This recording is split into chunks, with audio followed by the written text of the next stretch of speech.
I am fantasy and romance author Leslie Penelope, and this is Imagining Success, an interview series where I talk to authors who have achieved career milestones that others only dream about and ask them how they got there and where they go from here. Today, I speak with someone who is one of my personal influences, speculative fiction author Tananarive Due. Over her 2 decades in publishing, she's won an American Book Award, an NAACP Image Award, as well as British and World Fantasy Awards. She's a professor, a podcaster, film producer, screenwriter, and more. I first started reading her work after college, when becoming a published author was barely even a gleam in my eye. And she was one of the Black women speculative fiction writers who helped me believe that it was possible to share my stories with the world and have them received. We speak about the publishing industry, security and the creative process, book tours, Hollywood, and imposter syndrome. I really hope you enjoy our conversation. Thank you so much, Tananarive, for agreeing to be interviewed and to be on my Imaginary Friends. I really appreciate you taking the time. My pleasure. And I want to just get started with, I know you started your career in journalism, right? I did. So why did you want to make the switch to fiction and publishing?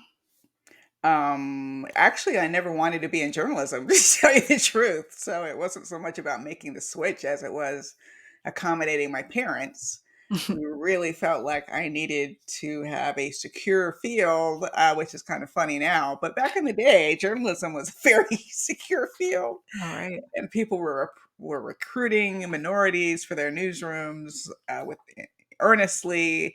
So that's what I did. I majored in journalism at Northwestern University, but I had a double major, an unofficial double major in creative writing. So I took all the English requirements. I did workshop courses and then set about my career for 10 years as a reporter, but writing at home in my spare time. Yeah, that was my origin story.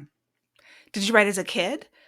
Oh my God, yes. I wrote my first book when I was 4. Actually, it was called Baby Bobby. It's not maybe technically a book as much as it is white paper folded in half with scrawled drawings and captions, but Yeah. it was a book to me, and my mom made copies of it and distributed it throughout our church. Baby Bobby is drinking from his bottle, that kind of thing. But what I like to tell people about that is that I must have had a lot of exposure to books, because not only did I know that it had to have a cover and then you had the text and the pictures on the inside, but I knew what to write on the back flap. And on the back I wrote, Baby Bobby is a book about a baby. And then, and then I wrote, the author is Tananarive Due, spelled author wrong. I did not know. I transposed the H and the T, but that, I think, illustrates how much I identified as an author, not just a writer, Hmm. but as an author from a very young age. So I was always writing stories. Tilly in the Book of World Records from when I was 10, about a little black girl trying to get in the Book of World Records, Chris Manning and his talking cat. So it was always kind of tinged with fantasy, tinged a little bit with science fiction, a lot of imagination. And that was what I just knew I wanted to be a writer. So even though I was in band in junior high school, by the time I got to high school, I quit band. I was like, no, I'm going to focus. Everything had to be focused on English classes and everything I would need to become a writer. Wow. Yeah, actually, that's very similar to my story. I had my first book when I was 5, and it was just one sheet of paper folded Oh, over. there you And go. like you kind of incorporate books are all around. Like my parents were big readers, so yeah. And Yeah. so and also my parents are both frustrated artists who my mom wanted to be an actress, but she became a teacher. My father wanted to be a painter, and they're like, teach art education. And then he went into other Ah, directions. So I think that, that drive to, okay, your kid wants to be an artist, but they have to eat. So they have to do something more practical and more stable, like teaching or being a journalist at the I'm time. actually very grateful for that. I mean, because fast forward, I was a full-time writer for 15 years, but I also now teach Mm. and would not let go of that unless I absolutely had to, because it's part-time, but it pays very well. I teach at UCLA. I teach Black horror and Afrofuturism at UCLA, and I know a lot of people who do. I mean, when we look at some of the best selling in horror, for example, even just Stephen Graham Jones still teaches. Paul Tremblay still teaches. Nikiatu Jusu, the director of Nanny, teaches.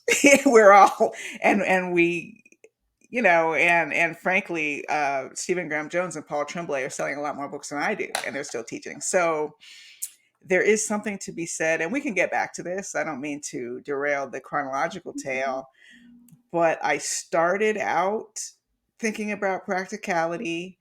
And even then, after I had achieved the pinnacle, the dream, Mm-hmm. liberated myself from the Miami Herald after 10 years. I had one false start where I had a leave of absence for a year to work on a civil rights memoir with my mother, Freedom in the Family, a mother-daughter memoir of the fight for civil rights. And then my money ran out. And when I went back to work, I literally cried in the parking lot. It was I was so depressed about having to go back to work. But that didn't last long because I met my husband. I moved to Washington State, and I took that as my opportunity. I was in the Miami Herald, so we were in polar opposite ends of the country. I took that as my opportunity to, as Alex Haley used to say, throw your hat over the fence and then climb over to get it. And yeah, not having that weekly, because we were paid weekly at the Miami Herald, not having that weekly salary, marrying another writer, by the way, did not think that one through. Right. Right? It's great in a creative sense. You don't have to explain why you're staring off into space. Mm-hmm. I mean, he's a great collaborator. Really enjoy collaborating with him, and we've gotten better and better at collaborating. So there's less arguing in our collaboration process now. But the financial up and down really was not for me. I Mm-hmm. was never one of those artists who felt like, and that's one of the reasons I never pursued Hollywood in the beginning, because it was, first of all, it was a big mystery in the clouds. I didn't have the first idea how you break into Hollywood. And I wasn't about to move to LA and sleep where while I figured Right. it out, you know. But I never sort of romanticized that starving artist aspect of the creative life. That was Mhm. never appealing to me. I lived with my parents for my first couple years as a full-time reporter, saved my money. Mhm. And then when I got my own place, it was a two-bedroom one, was an office. I set myself. So basically what I was doing was my adult self was taking care of the bills so that my inner child could feel secure enough to Mhm. create. Because I never thought I would be good at like waitressing and writing on the side or gig here, temping, whatever. It's just like, no, I wanted comfort. Mhm. I wanted some security. And I think to me, security is an important part of my creative process, frankly. Yeah, no, I totally agree. I think I mean I have a website development business that I do part-time because I know I can make money. And if I was a lot of my friends are full-time writers, but it's still up and down and it's still things change really regularly. So Yeah, having something that you know can feed you and keep the roof over your head allows your creativity to shine, I think, for me. I think for me everybody's different. too. Yeah, I relate. Now, I wouldn't have the juice, the energy, the drive, or the focus to be Mhm. a journalist at this point of my life. I really, there's a lot of stress, the constant deadlines. I mean, it was a great training ground for Mhm. meeting book deadlines, and I do take deadlines very seriously. That's been very helpful in Hollywood. That's been very helpful as a novelist. But the stress of the journalism life would not appeal to me right now, which is what I love about teaching. I have way more control over Mhm. my schedule. I've taught these courses before, so there's a level of comfort with my day to, it's only twice a week. So that's very comfy and cozy compared to whatever the 40 plus hours I was working as a journalist. And then, and I tell people all the time, writers in particular, try to find a job that you at least like. Mhm. And I did like being a journalist enough then Mhm. to do it, but there was also a cost. There was a cost in terms of meeting people in their worst times and having to write about horrific things. I gravitated as fast as I could over to features so I could do fluffy stories because I am a little bit of an empath, in the sense that I'm still kind of carrying some of those stories I worked on when I was Mhm. a younger reporter. And that's another thing I would not want to subject myself to right now. Just being out there and so find, you have to sort of know yourself. A job that somebody else would love is not necessarily a job you would love. Right. And if you can find that job you like, ideally a job you love, because I love teaching, find a job you like, then you can set your adult up to take care of your inner child, which is Mm. the creative part of you. And I'll just say this: the Prince supposedly said, I don't know when he said this. My husband Stephen Barnes told me that Prince used to say, how he knows this, I have no idea, that when you get up to the top of the mountain, or he got up to the top of the mountain, he realized there was nothing there. Mm. It's a bit of an exaggeration. There's lots of great stuff at the top of the mountain being a full-time writer. Your own hours, not having a boss to deal with. I used to have a rule: I had to be dressed by noon, that kind of stuff, because otherwise I would just be wandering around in my pajamas all day. The freedom you can't even, but to me, over time, and again, I did this for 15 years. I don't know how. I was a full-time writer for 15 years. Freelancing, I hate. I used to supplement it with a little bit of freelancing, but I'm still waiting on one of those checks that so that's not all, I mean Yeah. nonfiction when I say freelancing. That didn't work for me. We Mm. tried, we had ups, we had downs, we toyed with the idea of filing bankruptcy, at one point. It's like, just that was a big no for me. That lifestyle was a big no for me. Yeah. And so that Prince quote is really interesting because it's like one of the questions is when, you achieve great things that other authors, things that you thought you wanted at the beginning of your career, and you actually get them, and you look around, and then it's kind of like, okay, what is the next step? What do I do after this? You know? There's this great quote. I don't want to take it to a I'm trying to struggle with the word because I want to say dark, but I don't like the Mhm. use of the term dark as a negative, so I'm going to say pale. One of the pale underbelly. I had James Baldwin said that the price one pays for pursuing any calling or profession is an intimate knowledge of its ugly side, right? Mhm. And I don't want to make it sound, too diabolical, but it's true, right? It's true. So you reach the pinnacle. You've sold a book. Oh my God, you've sold a book. Maybe you even got a decent advance. When I sold my first book, it was for $50,000. Wow. Now they offered 30, and I would have taken that in a heartbeat, but my agent was like, "Oh no, we're going to do better." I Mhm. was not making that a year Mm. as a reporter. So it was very surreal. It was, the money seemed surreal, the experience seemed surreal.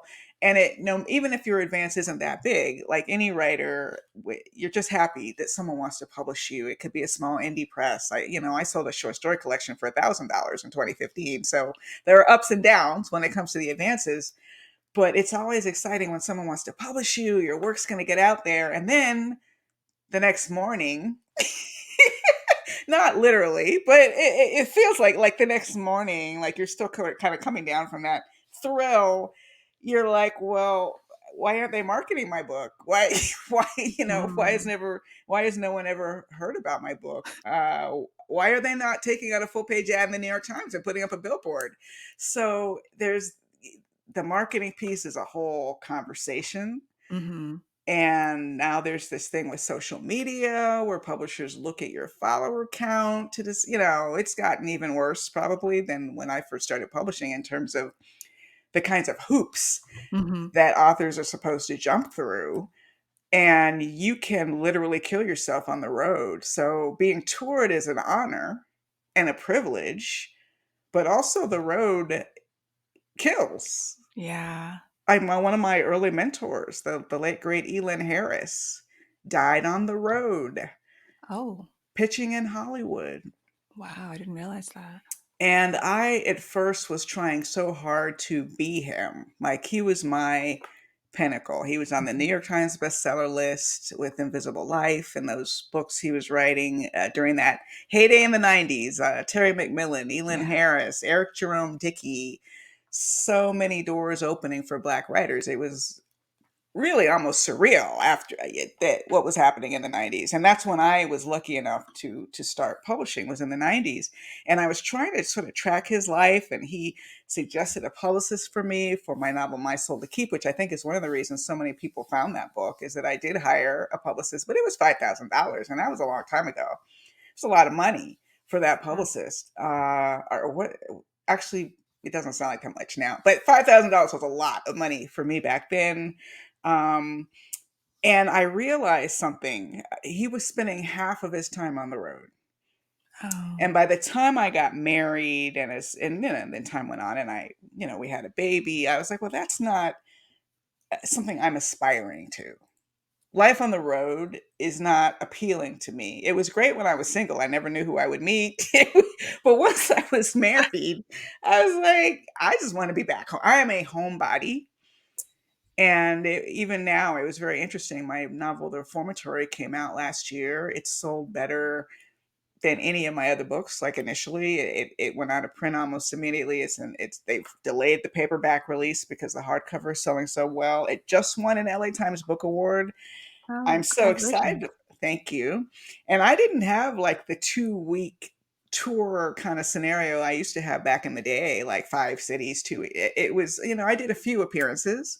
I did some significant appearances, but even that, it was so tiring, like Mm, plane travel to me is just more of an adventure than I want it to be. Hotels are more of an adventure than I want them to be. And I remember last year I did an event in Washington D.C. What was the name of it? It was I'll have to look it up, but major event. Library of Congress sponsors a big national book festival. oh, yeah. I'd never been invited. Super excited to be there, but I was not feeling well. I was COVID testing and it wasn't COVID. But I remember literally one day I just was lying in bed waiting until it was time to go to an event to save up that energy. Hmm. And then you shine, shine, shine when you're doing the book event and then back home to bed, Yeah. just trying to keep it together. And it wasn't like that the whole time. But that was the worst day. That was when I was like, you ask yourself, what am I doing? you Right. know, and I don't regret it. It was a great event, and it was a great way to reconnect with fans because I hadn't published a novel in more than in 10 years before the reformatory. So that was great, but it takes a price. So my point is this: you really have to keep your head on your shoulders. My cousin said something very valuable to me back in the early days, back in the 90s. I forget what even precipitated this, but he said to me, you know what, when you're on your deathbed, you're not going to wish you had done one more tour stop. Mm, And something Steve said to me, which is that people will wring every last drop out of you if you let them. And this hmm. is something that is especially true of artists. And I think artists are very vulnerable to this because our art, whether we're writers or actors or musicians, that art is springing from that child place. Like, look at me, I'm on the stage, look at me, be proud of me or connect with me. And when a publisher or a studio or a record label wants to wring something out of you, you're not feeling like an exploited artist. You're just excited that someone's listening, that someone wants to pay attention to you. And that kind of mindset can lead you down a very bad path. Hmm. So I really do caution writers. Yeah, of course, we want all the things. We want 10 cities and all the bookstores but there you have to measure what is your physical energy for travel. Can you do events virtually instead of in person? That's my new thing. Hmm. When I get an invitation, I'm thinking to myself, why do I have to travel to do this? I mean, what? Have you not heard of Zoom, sir? So there's that, sort of standing up for yourself. Hmm. And I told my publisher from the beginning, I have an aging father. I do go to Atlanta frequently. So any stops I'm doing to promote this book will have to work around that schedule. And there will be times I just have to say no. Hmm. That is the hardest thing. saying Yeah. no. Yeah. Because like a tour that they're paying for is one of the markers of success. It's like most authors do not get a No. tour from their publisher. And so when it's like when you have that opportunity, it's like, oh, I've been chosen for this. I'm special. But it's also that cost, like you're talking about, is the cost actually worth it? Is that really a true marker of success?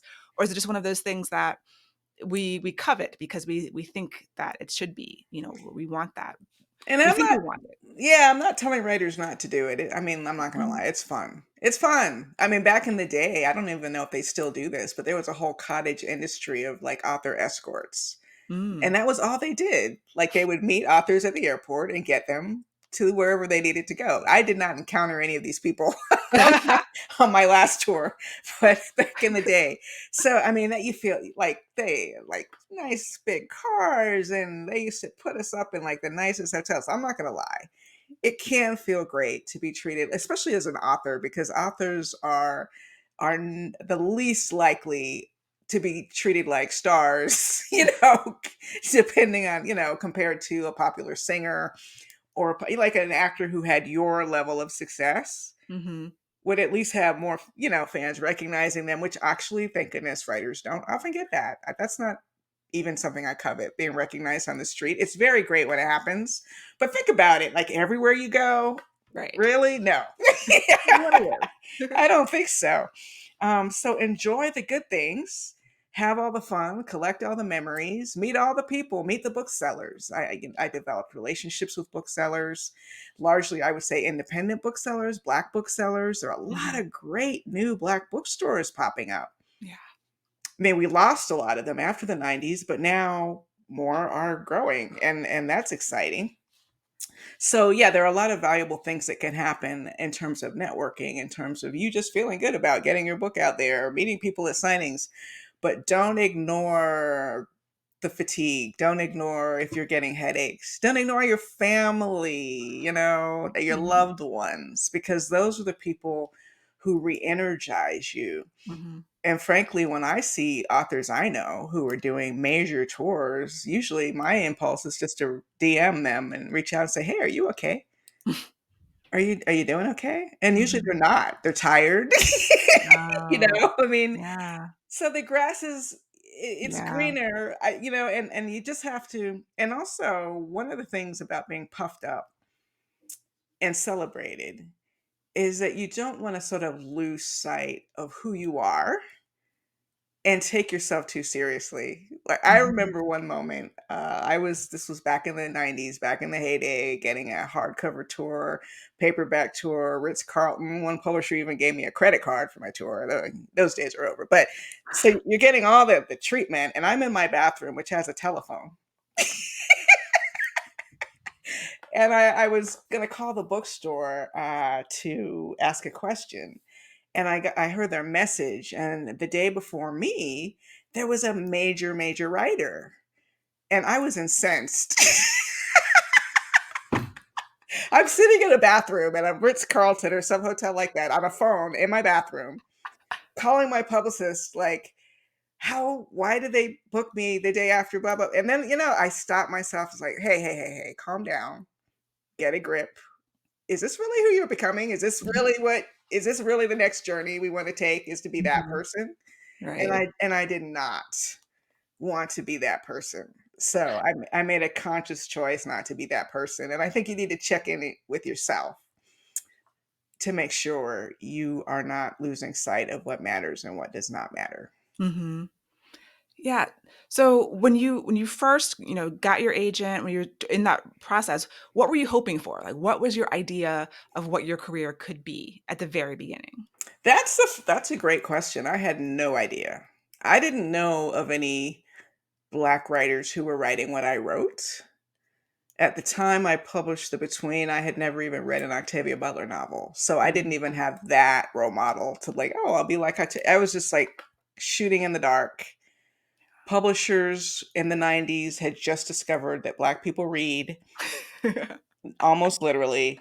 And so a lot of us who wrote page turners, didn't matter what kind of page, they didn't care if I was a horror writer. All that mattered was that they thought that I had commercial potential. Mm. And I met a woman. at a party. She didn't even have a fax machine, and this was back when everybody had fax machines. Her name was Marie. Uh, I'm sorry, Janelle Odgeman. She worked with Marie Brown and Associates, which is still in business today. And she said, when you have a manuscript, let me know. So I had tried like ICM. I had a coworker at the Miami Herald who had a major agent at ICM, which is a major agency, and they rejected it. I was shooting for the moon. But again, I didn't know what it would look like. I didn't. And when she finally did sell it, and she sold it in less than 2 weeks, like I put it in a drawer. Like the first rejections I got, I put it in a drawer for a year because I didn't know that the Between was ready. Mm-hmm. The feedback I got was people weren't interested. Like two people like weren't interested. So I just thought it was like another practice assignment, stuck it in a Mm-hmm. drawer. And then a year later, feeling because I knew I was letting myself down. I was halfway through writing My Soul to Keep, but I had a regular writing practice. But deep down, I knew I had messed up along the line. Like, because part of the process is submission. If you're writing, that's great. But if you're not submitting, how are you going to get published? Mm-hmm. So fear of failure, fear of success had held me up. She sold it in 2 weeks. Again, 30,000 offers. She sold it for 50. I didn't even know what to expect after that. I was just like, oh my gosh, my books are going to be in bookstores. That's about all the image I had. So within a very short time of the publication, when my phone started ringing with producers wanting to option it, like one day I got calls from two different producers who tracked me down at my desk at the Miami Herald. One was 40 Acres and a Mule, Spike Lee's company, and another company that had done A League of Their Own. And I went home with a migraine. I was like, what is happening? I didn't. Now, I did have some outsized ideas about what that would mean and how easy or difficult it would be to transition into Hollywood. That's a whole different conversation. But my launch, the newspaper articles, the attention it got were way beyond any expectations I had because I guess I just didn't know what to expect. All I knew was that I liked writing. I had written to my sister, do you think there's a market out there for a Black horror novel? I don't know. I'm going to try it. And that response, it was a bit overwhelming. It was a Cinderella story. And then I sold My Soul to Keep for twice the advance of The Between. And again, I met my agent just in social circles in Miami. Mm-hmm. Now, nowadays, I think with the internet, it's a lot easier to track agents down. I do have one hack I suggest to authors who are looking for agents because it can be almost as hard to find an agent as it is to get published. And I'm hearing stories of long wait times to hear back on manuscripts. So, especially if you're writing something that's a little unique, Mm-hmm. find the author who's closest to what you write but not identical, just close, adjacent. Look in the acknowledgments and see who their agent is. And Mm-hmm. that's advice I've been giving people a long time because most writers will acknowledge their agents. And that at least helps you sort of narrow down where should I send this? And when you send it there, they're not going to like look at it like it's written in Greek. Like, oh, a Black fantasy novel. What? I don't know what to do with this. I mean, if they're already publishing Black writers and they're already publishing Black genre, at least you can get past that part of the conversation. Mm-hmm. Yeah. So these days, I know you're teaching now, and you had a break between novels, but you had some nonfiction work that you were doing. I guess what are your goals now when you think about publishing your next novel, whenever that will be? I know it's Act, soon. I'm working on, it took me 7 years to write The Reformatory. I think a lot of people thought I had retired. Because I was trying to break into Hollywood. Yeah. I was writing scripts. I've sold some scripts and gotten a couple of credits. The Twilight Zone episode I did with Steve, and then Horror Noir, the anthology movie, not the documentary. Steve and I wrote a couple of Those were my first adaptations, two short stories in Horror Noir. Never had the Between on the screen, by the way, all these years later, or My Soul to Keep, although I'm actively pushing at least one of those right now. But I think the writer's strike last year, the WGA strike that is, and that this contraction in Hollywood that everybody's talking about, which is really real. I mean, there are Hmm. fewer television shows in production. I know a lot of writers who got opportunities in 2019, 2020, especially marginalized writers, and those opportunities are shrinking fast, fast. Like it's like, whoo, it's almost like Hollywood is like, well, I'm glad that's over. Uh, Oh uh, God. I mean, really, it's kind of how it feels. So I was really happy to rediscover that I'm a novelist, to tell you the truth. That it just Mhm. by chance, the reformatory came out the same year as the writer's strike. And when I look at the difference, right? Like, yeah, I had my first writer's room like experience at the beginning of 2023. Steve and I got to work in the Crystal Lake room with Brian Fuller, which was going to be a Friday the 13th prequel. Mhm. And we're very excited to be doing that. And had that continued, we might have written for, been on the set this summer and been writing for season two because we didn't get a chance to write for season one. When you're new in the room, you just have to sort of sit and give ideas. But that has now fallen apart as of last week. Oh. And when you look at someone as prolific as a Brian Fuller, who did Hannibal and did Pushing Daisies, and and he's still trying to get his stuff over the line, it's very sobering when you think about you trying to get your stuff over the line. Mhm. So I will happily look at other room experiences. Steve and I recently had a chance to polish a script for a studio, which was fun. But I am taking myself much more seriously in prose in more recent years because I think there's more stability in writing books than there is Mhm. in writing for Hollywood, even though you get way more money for writing in Hollywood. It's so difficult to get the jobs that it Right. reminds me a lot. Like it reminds me a lot of when I was a full-time writer doing the ups and downs, the ups and downs. Like, thank goodness I don't have to rely on Hollywood to decide whether I pay my rent, right? Right. So my goal now, yes, I still want to get those experiences in Hollywood. We still live out here. We're still doing general meetings. We had one just this morning. We have another one tomorrow morning. But you never know where those meetings will lead. Most often, they don't lead anywhere. Mhm. So I'm writing a new novel now. I've already sold it. My editor was so pleased with the sales for the reformatory, and it hasn't formally been announced. But I'm like, is that even a thing? Do I have to wait? It's called Right. Bear. It's called I don't know. Bear Creek Lodge. And it's Ooh. set in the world of my short story, Incident at Bear Creek Lodge, which won a World Fantasy Award last year. And it's basically creature horror, which I've never done. I'm so excited to be doing a creature horror novel. Mhm. But it has grounded roots in the discrimination that Black actors face in old Hollywood. Ah, interesting. So I get to start this novel in 1926 with a young Black girl who's going to become a star, like an Our Gang, Little Rascals kind of situation.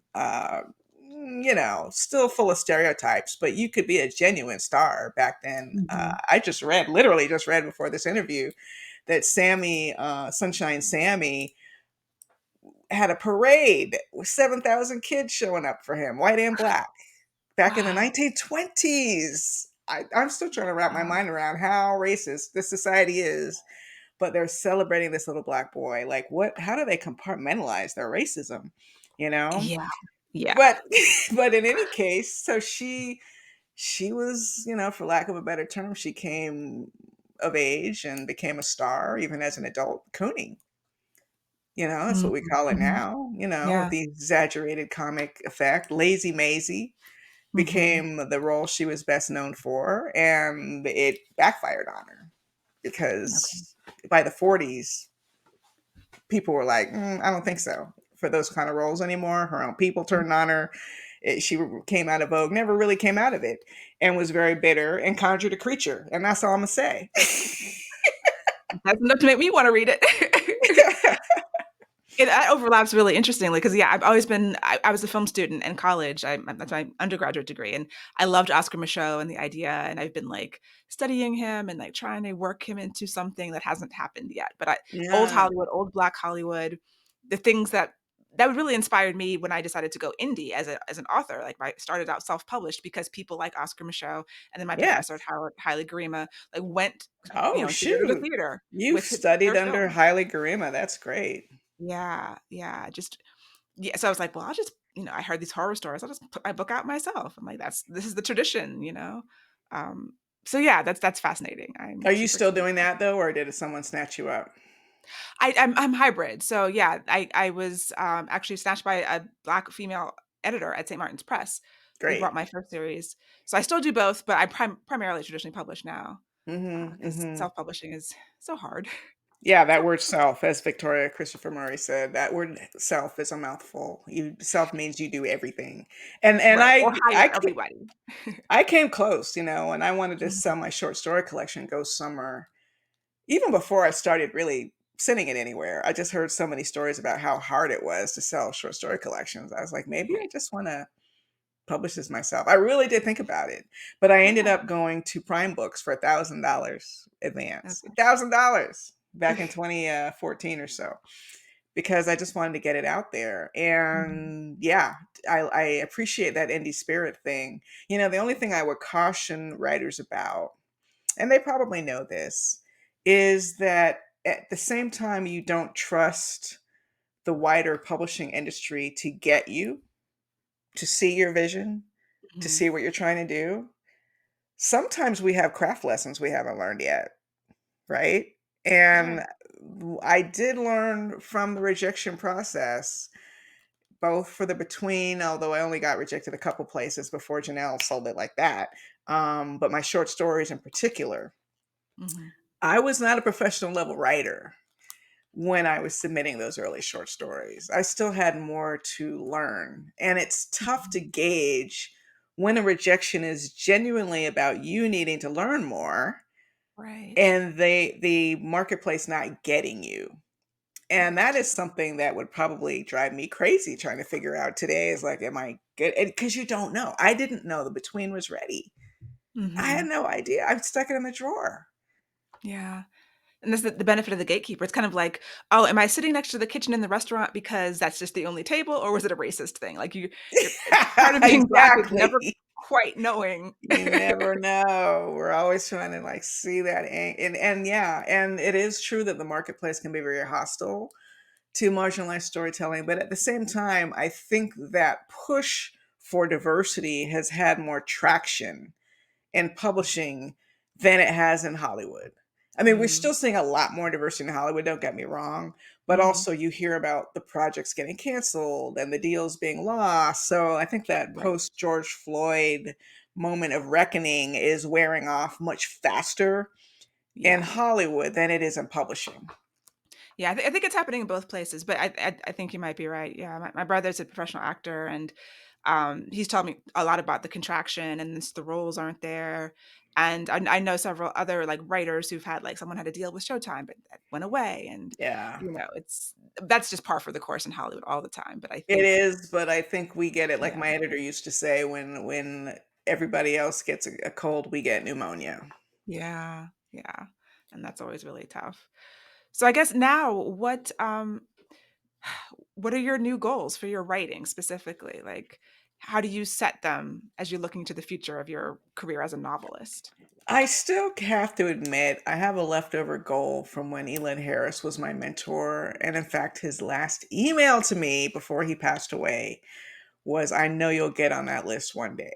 I really want to be a best-selling writer. Like maybe not the New York Times list, but I would like to sell more books. I would Mhm. like to see what it takes, not in changing what I write, but maybe it's the changing times, especially in horror. I find it a very open community in terms of embracing diversity right now.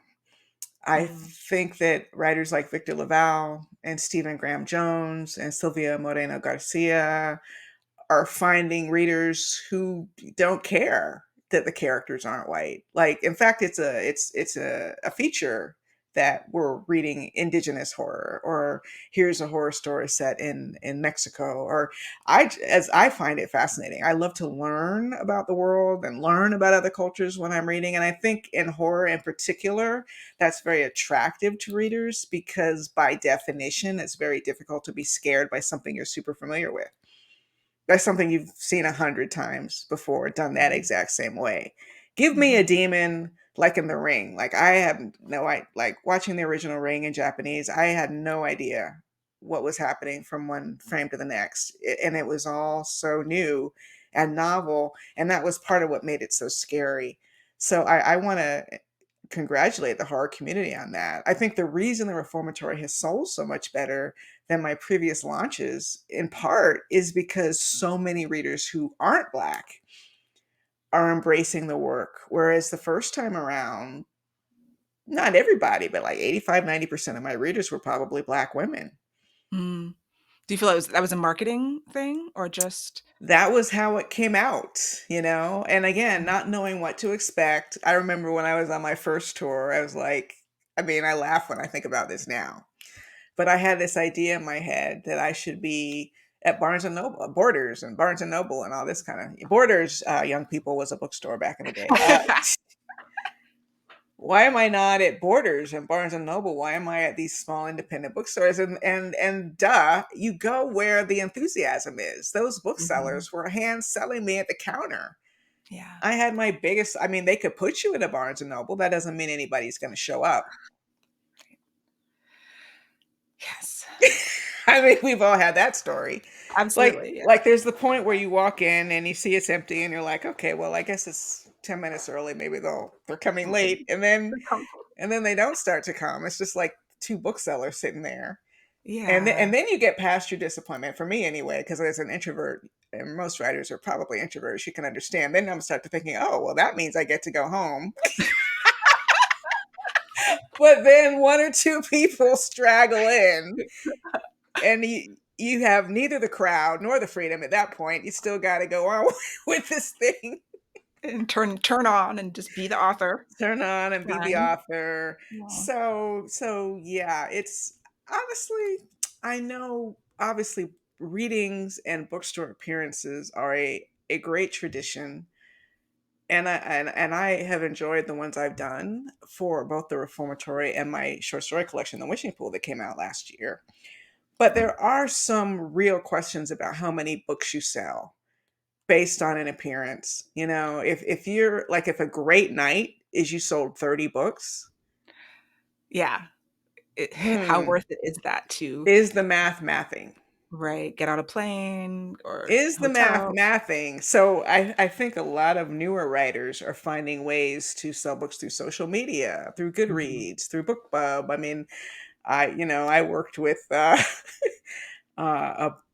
basically a marketing coach who opened my eyes to internet marketing, social Mm. media, different sites, Mhm. hacks. I didn't even have an Amazon profile. You know what I mean? I was Wow. like, I've been publishing since 1995, and I had never bothered to Right. create an Amazon, like little stuff like that. And I don't think people who aren't getting toured need to despair about Mhm. not getting toured. And a lot of writers these days have to create their own tours.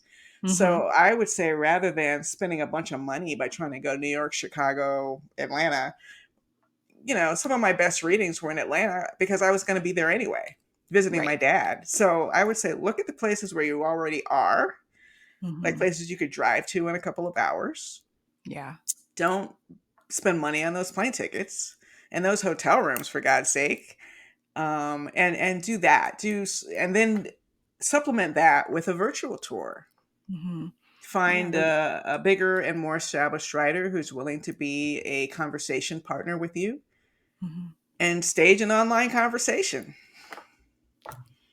Yeah, and people are used to it now after the pandemic. We're like, "Oh, Yeah, it's yeah. online, not a big deal anymore." Yeah, no, that's good advice.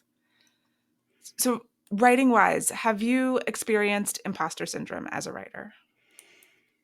I think I was fighting through a lot of imposter syndrome when I worked on the reformatory, which was one of the things that made me take so long to write it. I mean, it was a very grim story. It's set in the Jim Crow South. It's about a boy who's at a reformatory. So it wasn't a fun place to hang out, just in terms of the story. But I think that question of whose story is this and do I have the right to tell it, especially since I was fictionalizing it, it was based on a true story. My great uncle died at the Dozier School for Boys in Marianna, Florida. And I wanted to give him a better story than that. So I was changing the year from 1937 to 1950 and creating a family he didn't have. And, just yeah, am I taking it too far? Am I trying to profit off of his misery? All these questions Mhm. come to you. But I think the bottom line is this: the realm of fiction belongs to the writer, and you can decide if you want to yield to a family member's discomfort if you're writing a story that's close to home and they don't want that story out, even if fictitious in a fictitious form. You know what I mean? Because you Mhm. come across that. Right. You can decide to honor that, or you can decide not to honor that. I think this is every writer's decision. Mhm. And you have to do, and then in terms of imposter syndrome, yeah, that doesn't go away. Of course, I mean, I think at this point, I've been around for a while. I don't like to actually say my age out loud because it scares me, but I've been around a while, and I can see that even though it took me 7 years to write the reformatory, some of the hacks and tricks and tips I learned while I was working on the reformatory, which is historical, and my new novel has a historical piece, is writing from photographs, writing from Sears catalogs, looking at old newspaper stories and archives online. I mean, all those things I did, I have more readily at the top of my mind right now, which is enabling me to write really quickly.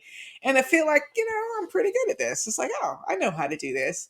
But honestly, even with that, when I first started writing it, those first few pages are the hardest. That Mhm. when you are, especially when you're trying to live up to previous work. I mean, that's the underbelly of having a successful launch like the reformatory is I'm like, oh my gosh, what if people think my next book sucks? Right. And that voice was pretty loud up until probably just last week, and I've been working on it for a while now because I was feeling my way into it, feeling my way into the setting, feeling my way into the characters. Can I trust my instincts about how much is just sort of the backstory and presenting this family as real characters? How much horror do you Mhm. add? When do you add it? Do I remember how to do that? I when I worked on the Black Rose, which was with the Alex Haley estate, and working with an estate is not the same as working with an author, people. So think about that before you work with an estate. It's lawyers. Mm. Lawyers are not fun, creative people. Um, the best part of that was to be able to go through Alex Haley's notes, and I came across a conversation, like transcribed conversation between Alex Haley and his brother, who was an ambassador, where basically his brother was trying to boost him up, like, "You're Alex effing Haley, man. You wrote Roots. You can do this." But honestly, Alex Haley did not complete many projects after Roots. Mm. He had boxes and boxes and boxes of research. The Madam C.J. Walker story was only one of the novels he wanted to write. And I really feel like that early success, in a weird way, gave him imposter syndrome. Yeah. So I think it's important, especially for newer writers, to remember you're still trying to find that first validation, like the first person to say they want to publish you. And of course, you're writing with imposter syndrome because you don't feel proven yet. You don't feel a certainty that you'll ever publish, which Mhm. is a horrible place to write from. And I wrote from that place for years, so I know exactly what that feels like. Where you're like, even you might have written the best thing, the rejection alone can beat you. Even if you get a little confidence and you finish the work, then you're getting this wave of rejections, which is normal.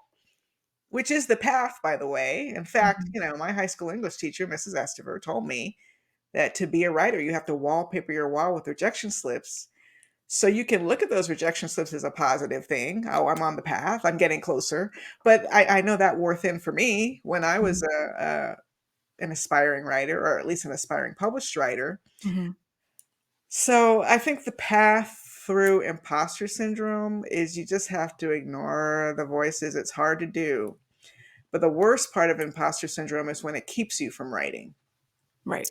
which is why my husband and I, we have a program called, I'm not really here to shill it, but I'm going to mention it, Life Writing Premium at lifewritingpremium.com. One of the tenets of our program is writing a sentence a day. And I know it's controversial, this idea that writers have to write every day. So don't take me literally. I don't mean you have to write on Sunday or Saturday but that sentence a day got me through the reformatory during my worst moments. My worst moments where the research was overwhelming, where the grief I felt for the past was overwhelming, where I didn't believe it was my story to tell.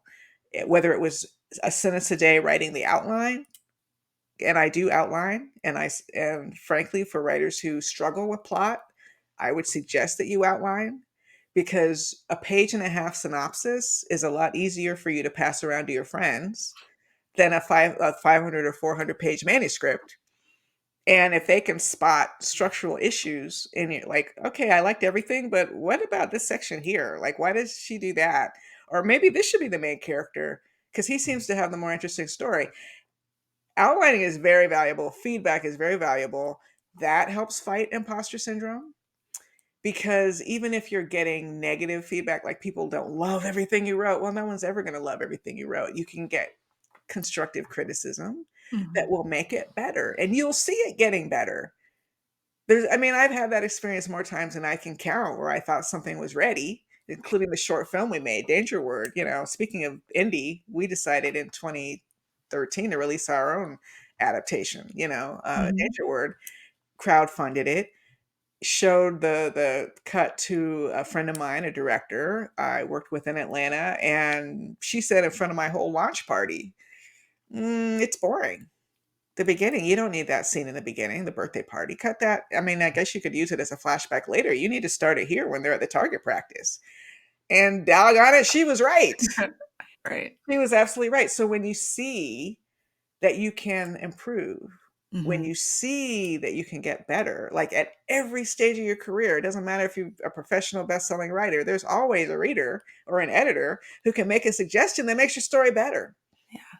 And seeing that growth is one way to fight imposter syndrome, right? Because Mhm. even if you don't feel like you're where you want to be, you gain a sense of faith that you can get there. Mm.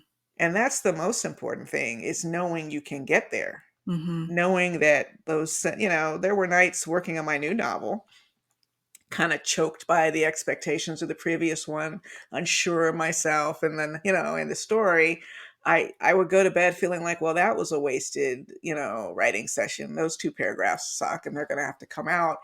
And then you read it the next day, and guess what? They don't suck. Maybe that sentence could go, but Yeah. it's there.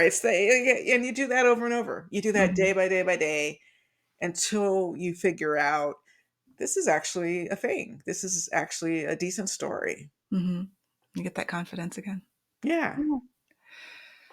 Well, thank you so much, Tananarive. I really appreciated talking to you, picking your brain about your experience, and yes, I'm very grateful that you joined me today. I am grateful to be here. Don't forget about the sentence a day. I am not even exaggerating. It's such a powerful tool, because the trick is, if you can make yourself write one sentence, Mhm. you're going to write more. Right. Yes. You're going to write more. And that's all we can do, is keep on writing. Yeah, absolutely. Having a long career in publishing provides such a unique perspective, and I'm so grateful to Tananarive for sharing her experiences. I don't know if we'll ever go back to the era where mid-list authors are booked at the Ritz-Carlton and given travel credit cards, but even navigating the new world of publishing and whatever it might bring in the future, I think it's incredibly important to follow her advice and not lose sight of who you are, why you're doing this, and not to take yourself too seriously. There are going to be ups and downs on the path, high and low advances, high and low book sales, doubt and struggle, and joy. And I love her example of staying nimble, adjusting with the times, and writing your next book. If you would like to learn more about Tananarive Due and her work, I have links in the show notes to her books and courses. I started my journey with her books with My Soul to Keep, which is a modern horror classic, and her latest novel is The Reformatory. Please sign up for the Footnotes newsletter, which includes the show notes for each episode, as well as inspiration, strategies, and ideas to help you grow as a writer and creative. That is at myimaginaryfriends.net/footnotes. When you sign up, you can choose to become an imaginary best friend for a few dollars a month and get access to premium posts, quarterly workshops, as well as discounts on my courses and coaching. My course, Imaginary World Building, Creating Fictional Worlds for Writers, is available now, and you can find out more information at myimaginaryfriends.net. Next up in the interview series, I speak with an author I first met over 10 years ago at the beginning of both of our journeys. Watching his career success has been incredibly inspiring. You're not going to want to miss my conversation with Daniel Jose Older. So make sure you're subscribed. And until the next time, keep imagining.